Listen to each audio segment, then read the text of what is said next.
大家好，歡迎收睇無定向頻道，我係你哋嘅節目主持人一月君。咁首先好多謝大家嘅收看同支持啦。咁有好差唔多成個禮拜啦嚇，冇同大家傾下偈update 下啦。咁就因為咧有啲原因嘅嚇，因為上個禮拜尾開始咧個人咧感冒啊，咁變咗咧把聲又濕濕地啦，又成日咳。咁講一講好長嘅嘢咧，咁基本上咧就咳到甩肺，咁所以咧好無奈暫停咗好多日啊，咁就希望各位多多包涵。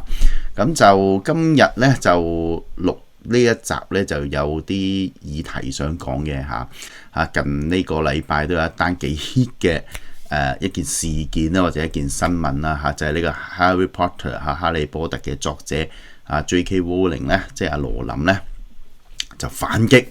一個咧即係我哋叫做咩嗰啲覺醒 L 咧即係嗰啲咧或者叫左膠啦嘅一個咧演員就係Emma Watson 即係喺哈利波特裏邊飾演妙麗嘅演員啦我相信大家都認識呢位人物啦。咁哇嗰個反擊咧都幾嚴厲喎咁其實當然有啲前面嘅恩怨大約我諗10年8年前啦。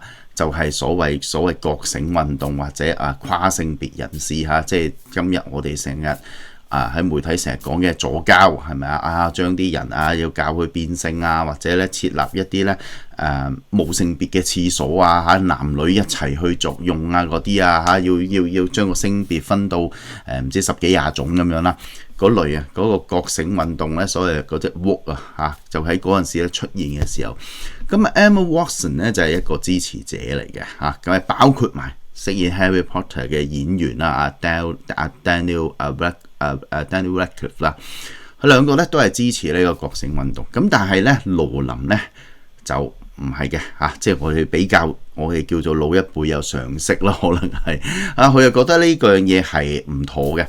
咁但係咧就俾呢班人咧不斷唔單止插鬧甚至乎咧要好嚴重一陣我哋講到，即係甚至乎要傷害佢。咁包括埋有所謂 cancel culture 啦。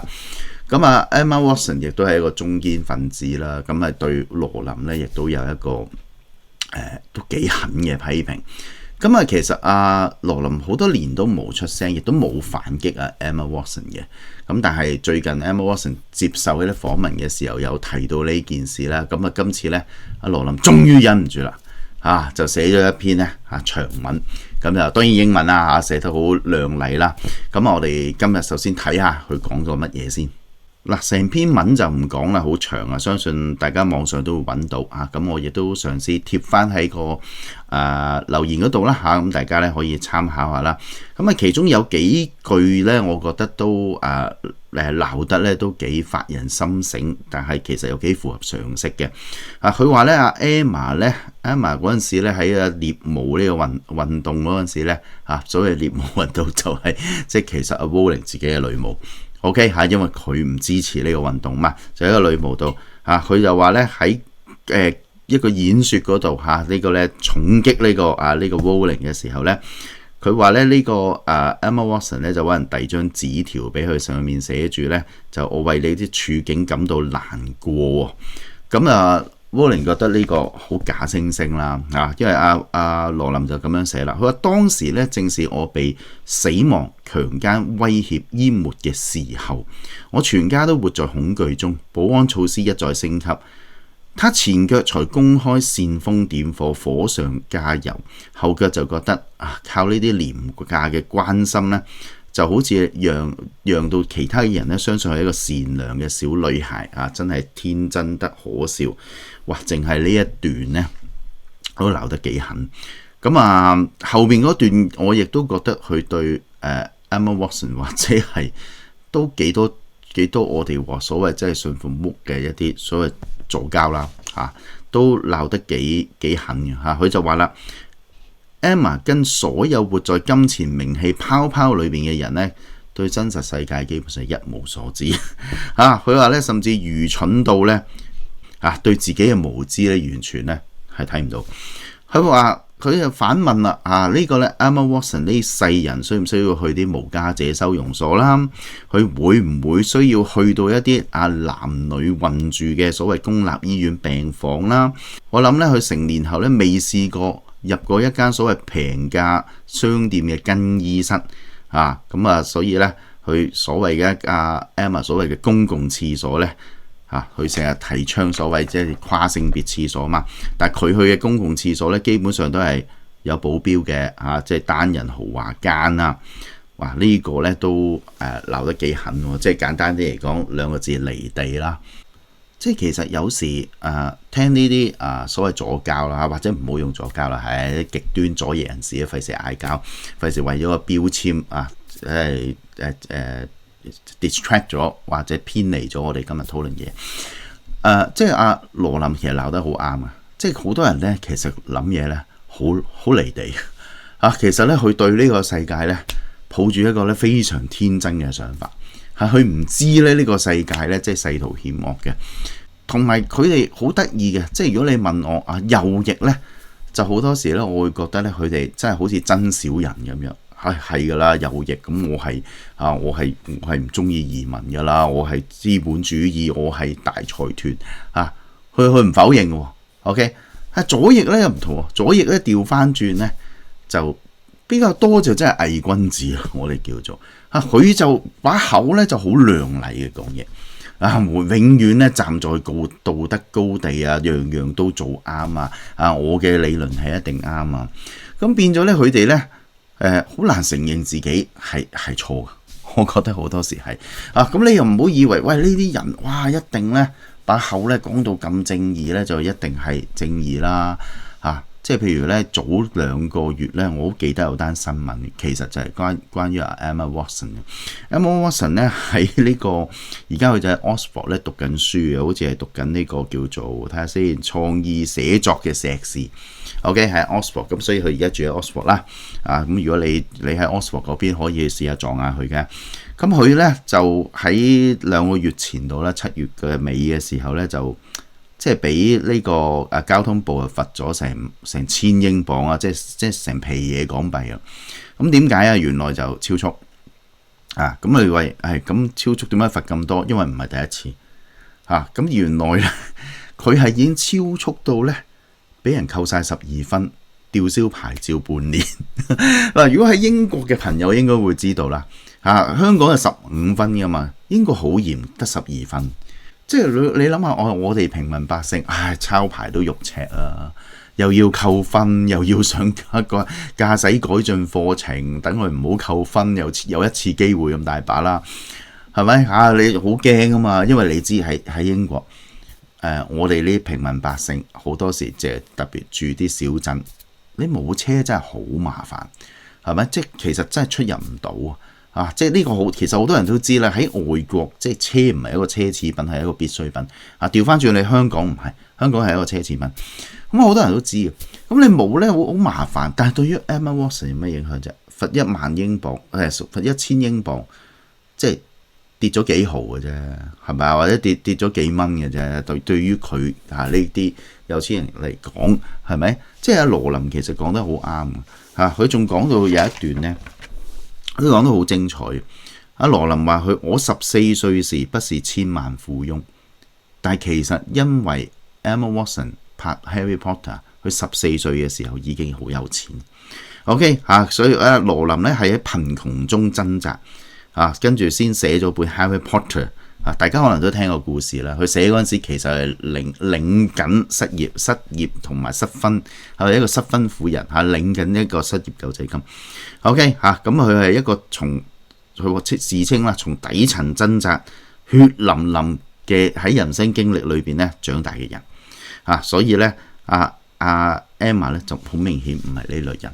咁你睇佢俾人咁樣抄牌抄到咁樣咧，其實都幾反映一樣嘢，係咪啊？佢真係可以唔 care 嘅喎，其實罰款啫嘛，算係咩啫？嗰啲咁嘅錢係咪？吊銷牌照其實對我哋可能好唔方便啊，對佢最多咪揾司機係咪？半年唔揾人車都唔係一個難處咁所以咧，我覺得佢呢個咧係幾呢個批評都幾狠，但係亦都幾到 point。咁亦都我哋頭先講翻，就係有時呢啲極端左翼就係好多時就係咁偽君子，係咪啊？佢同你講係一套哇好宏大，但係背後唔係咁。OK， 真正嘅左翼，如果你以香港嚟講，其實好多人都會同意嘅，就係長毛嘛，係咪啊？長毛真係一個左翼，佢連佢嘅生活都係好左翼，係咪？咁呢個呢，我哋值得敬佩。但係好似呢人其實好少數。係咪咁變咗咧？好多人咧都係淪為一個左膠咯。要定義一個所謂嘅左膠，其實唔係咁容易。但係我就好常會同人講一個寓言故事啦。咁呢個唔知大家有冇睇過啦？比較老一輩其實有機會讀過呢課書啦，就係《中山狼傳》啦。呢個《中山狼傳》咁，《中山狼傳》呢課書好長。咁我哋即係詳細唔講啦嚇。咁總之就其實。個故事略略講下，就係有隻狼就係中山狼啦。咁咧佢又俾人咧俾啲獵人咧狩獵嗰陣時咧就射傷咗咁即係咧走唔到啦輕傷咁逃走。好咧咁遇到咧一個叫東郭先生嘅人。咁呢個東郭先生就係所謂墨家嘅信徒嘅嗱。墨家嘅信念咧係乜嘢咧？就係所謂兼愛佢非攻兼愛啊嘛。即係今日我哋所講嘅大愛包容 ，OK 咁佢係一個兼愛嘅信徒。咁佢又哇喂東郭先生你救我啦嗰個咧獵人咧繼續追住我。好啦，咁東郭先生大愛包容啊嘛，咁就梗係救咗呢隻狼啦就收佢入個袋度匿埋跟住個獵人問佢：喂，你見唔見咗隻狼我頭先咧射佢咧，俾佢走甩咗咁東郭梗係話冇啦，冇見過啦。好啦，咁救咗個狼一命但係呢個狼咧真係咧狼心狗肺啦。好救咗佢之後跟住咧出翻嚟啦，佢仲同東郭先生講嗱，而家咧我就好肚餓。頭先咧我逃避佢嘅追捕咧，已經咧餓到咧暈咁滯啦。OK， 好啦，咁咧你既然救咗我，不如做人做到底不如你俾我食咗，醫翻我個肚，係咪？咁我就唔使餓死啦。咁救人就所謂救到底啊嘛。話呢個中山狼都幾忘恩負義喎。OK， 佢仲有佢嘅歪理嘅喎，係咪啊？佢話：喂，你救得我如果你唔救我，我就俾個獵人一箭射死，係咪？你救咗我，咁然後咧你又唔俾我食，我餓死，咁結果都係一樣。咁你當初不如唔好救我，咁即係一樣。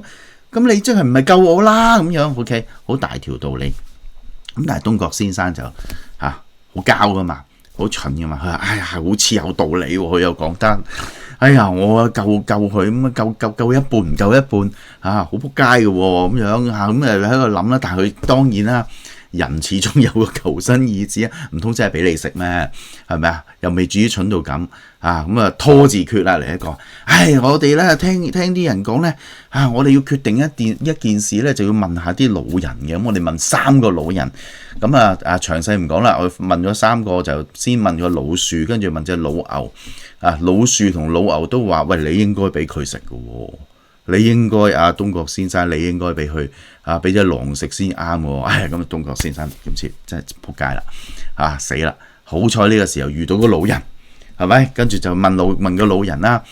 老人就唔同意你啲咁嘅狼心狗肺你隻咁嘅死人中山狼人哋救咗你仲忘恩負義，話要食咗佢，快啲走！如果唔係我打死你。咁呢個中山狼咧聽到咧仲有佢一套嘅辯駁喎，好犀利喎，仲有一個辯駁。佢話唔係，你知一半唔知一半。頭先東郭先生救我嗰陣時，塞我入個布袋咧又綁住我，揾啲書壓住我，我爭啲咧就氣絕身亡，爭啲死噶啦。其實咧佢咧唔係咁好噶咋佢救我嗰陣時咧，其實咧虐待我約束咁樣。跟住個老人就話：係咩？咁就口講無憑。你一陣試一試。OK， 而家你入個布袋度，頭先佢點樣虐待你？你做一次俾我睇啦。咁中山狼咧就照入去入去個布袋裏邊，跟住咧嗰個老人家咧，等佢一入咗布袋咧，一攞把刀出嚟，一嘢插死咗佢。OK， 跟住咧最好笑睇呢個故事咧，好深印象。東郭先生仲話：咁你咪真係害死咗隻狼？跟住我梗係俾個路人鬧啊！你好黐線，係咪啊？呢啲禽獸人做一個大愛包容兼愛係好嘅，係值得推崇嘅。但係對住呢啲禽獸，你同佢講呢啲嘢，佢就會利用你嘅大愛包容然後咧就害你你呢啲咧蠢到咁樣，點搞啊？係咪啊？好啦，咁東郭先生就領悟啦。嗱，個寓言就係咁樣，係咪啊？即係我咧就呢個故事寫於明朝啦。冇諗過其實呢個其實就係一個我哋最能夠表述乜嘢叫左膠嘅故事，係咪啊？即係好多所謂好極端嘅左翼人士，佢真係喺個象牙塔裏邊讀咗好多嘢，係咪啊？即係其實佢哋讀一樣嘢叫做 cultural studies 文化研究其實我喺讀中大嘅時候我都讀過，好有吸引力嘅，其實真係好有吸引力，你會覺得自己好勁啊，係咪？咁但係我本身個出身唔係咩貴族啦我都係見盡即係平民百姓人間嘅疾苦，或者我見過好多嘢，呢個下集再講。OK， 我覺得讀下唔係咁嘅喎，係咪？不過當時個 lecturer 教得好好啦佢都有提醒我哋，最後佢刮醒我哋你唔好攞住呢套嘢以為自己好勁乜攞住呢啲咩大咩解構主義後結構主義、後現代主義周圍咧覺得咧呢個世界你可以解釋晒所有嘢，其實唔係。呢個世界點可能得少少書包一兩套學說我就可以解釋晒？人世間咁複雜，係咪啊？複雜到不得了咁就拉住咗我哋。但係我明白呢套嘢係好容易令一個人上身，呢個係真嘅。OK， 好啦，咁但係嗰啲人呢，就係上身喺個象牙塔嗰度，好似阿羅琳所講，你從來都未見過呢個現實，係咪？呢個現實有幾殘酷，係咪？幾多歪理嘅人，幾多你想象唔到嘅一啲仆街啦，我哋叫做你想象唔到然後呢個象牙塔自己喺度講話將性別分10幾個 OK， 我哋啲廁所唔分男女廁，好離地咯。OK， 咁其實就係好似頭先我講，因為東郭先生讀聖賢書讀呢個墨子我哋要大愛包容兼愛咁讀到對住隻禽獸想害你，你都覺得唔識反抗，咁我覺得呢啲就真係叫做左膠咯。但係如果你問我，有啲人會話喂，左膠係最大惡極甚至有人話哇，呢個係全球最邪惡嘅一樣嘢，咁我又唔係好認同。即係左膠，即係我會用一個比喻，你去左膠，我覺得係一個良性嘅腫瘤，我覺得係有問題，係咪？我不嬲對呢啲，我覺得係有問題。即係由好多年前，佢哋話我要咧，我哋咧要平等將啲好矮嘅人咧，唔好叫佢 short， 唔好叫佢矮，叫佢咧垂直挑戰。咩叫垂直挑戰？你聽完都唔知噏乜，係嘛？呢個叫咩？英文叫 vertically challenge， 即係你因為人係垂直嘅動物啊嘛，咁你矮因為即係你垂直，你矮啊嘛，受到挑戰咯，你唔夠高啊嘛。即係喺當我第一次知道呢個詞語嘅時候，我已經覺得呢，哇，好乸交啊！呢件事係咪啊？矮就矮，高就高啦。乜嘢叫做垂直挑戰啫？係咪？即係呢個我覺得好深印象嘅一件事。但係我都覺得呢啲只不過係即係一個良性腫瘤啦，極端咗，係一個唔健康噶啦。你問我係一嚿嘢啊，阻住你啊，你係要割噶其實，但佢未至於咧叫做咧變咗癌啊。即係我覺得左癌係更加大鑊，係咪啊？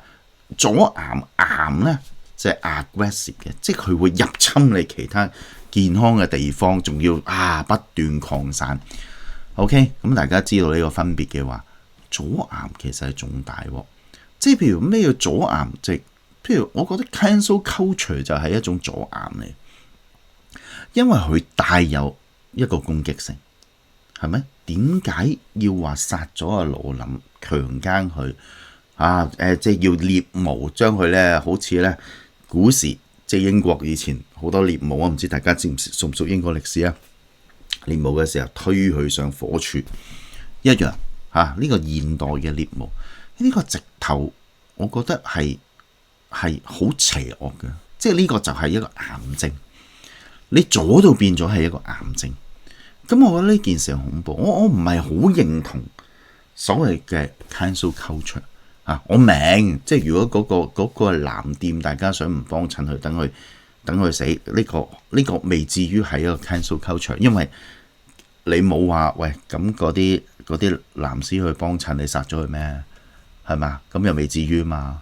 啱唔啱啊？嚇！不過只不過啲藍絲都唔幫襯啫，係咪啊？咁佢自己執啫。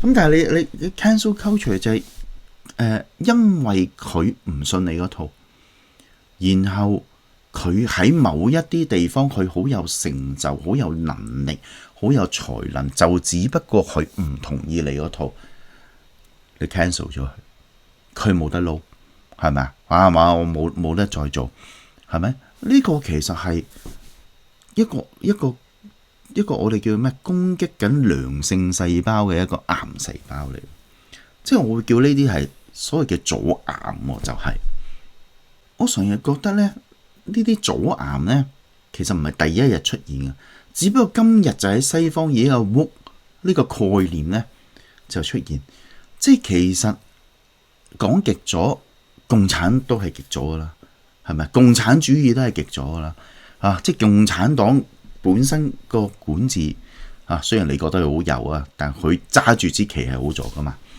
係咪？喂，大家共產喎，真正嘅平等喎，實現啊財富嘅平等喎，人類就喺一個 paradise 喺一個烏托邦裏邊生活咯，以後就係其實都好左噶，係咪？其實呢啲 cancel culture 都好似嗱，我舉一個例，我以前咧後生咧對呢啲歷史啊、政治啊就當然唔係好熟悉，咁啊我成日聽到一個罪名咧就叫做反革命罪。其實我初頭我唔係好明咩叫反革命罪，點解呢個世界有一條罪叫做反革命罪咧？嗱，即係如果你話革命罪，我反而易明啲。對於一個政權嚟講，你革命梗係罪啦，即係你推翻我，係咪啊？你送我上斷頭台，我作為一個政權，我梗係罪啦。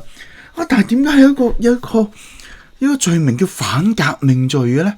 後尾我就掌握到啦，因為喺呢個共產黨嘅世界，只有佢可以壟斷革命兩隻字，只有佢可以革命，所以你唔同意佢，你就係反革命吓。佢就係革命嘅化身，佢就係革命嘅代表，佢做乜嘢都係為咗革命啊！佢一個持續不斷嘅革命，你唔同意，你就係反革命。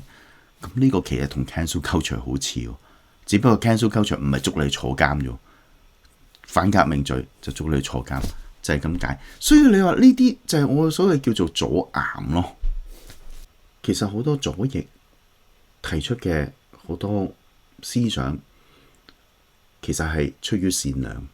其實我哋今日呢個世界比較平等，我哋比以前嘅權利比較多。其實呢啲都係左翼而嚟，即係所以我唔係好同意將所有左翼就打為左膠。呢個其實係有問題。即係我哋今日點解會有咁多勞工保障？係咪啊？我哋點解有咁多人權，會有咁多權利嘅保障？我哋成日講嘅自由、新聞自由等等，其實呢啲好多都係由左翼而嚟，包括其實女性主義，啱啱？係咪啊？點咁以前女人冇地位嘅喎，不論中西，係咪啊？個地位都係好低嘅喎。而家唔同晒啦，女人可以即係咧染半邊天啦。咁所以咧呢個其實都係左翼而嚟。咁但係個問題就係極端啊嘛。好記得有句說話成日都講啊，地獄嘅路係由善意鋪成。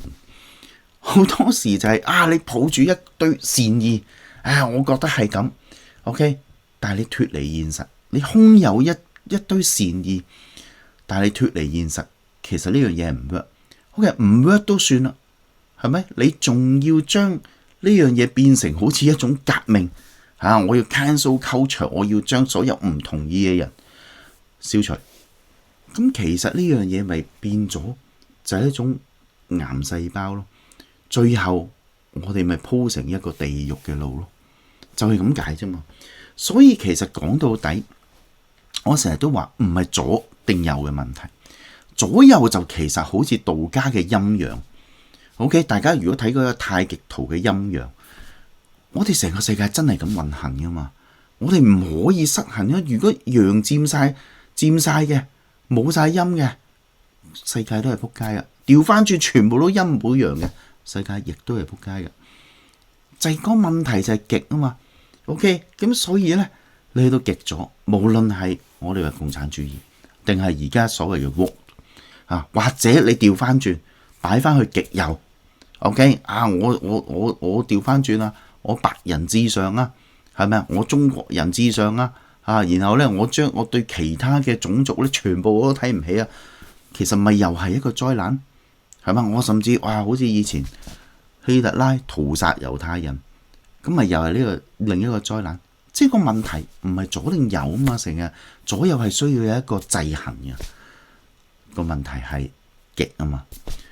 但係呢個世界就係咁樣啊？點解今日羅琳要反擊？點解 Donald Trump 會上場？甚至乎喺香港，甚至乎喺英國，點解 Reform UK？OK 呢個Farage 可以越嚟越受歡迎，就係好似一個鐘擺啊嘛。我哋極左咗咁多年，呢個世界人心自然就擺翻去極右，係咪？我哋喺個世界嘅洪潮當中，我哋其實好無奈。我哋可以改變啲乜嘢？係咪？我唔贊同極右或者極左。好啦，今日錄呢集比較長啦。因為呢啲都係自己擺喺心中想講好耐。咁但係又即咁長又唔係好適合寫文啊，冇人睇咁啊，長文就咁anyway 咁大家即係聽完同意唔同意都好歡迎咧大家留言。咁如果咧你中意我哋嘅頻道，咁亦都歡迎你訂閱多啲留言分享點讚。咁有乜多多得罪，多多包涵。咁我哋今集嘅節目去到呢度先咁我哋下集又繼續講。咁好多謝大家嘅支持如果大家睇到呢度咧非常之感謝你哋嘅支持。咁我哋喺下次繼續 OK， 下次再見，拜拜。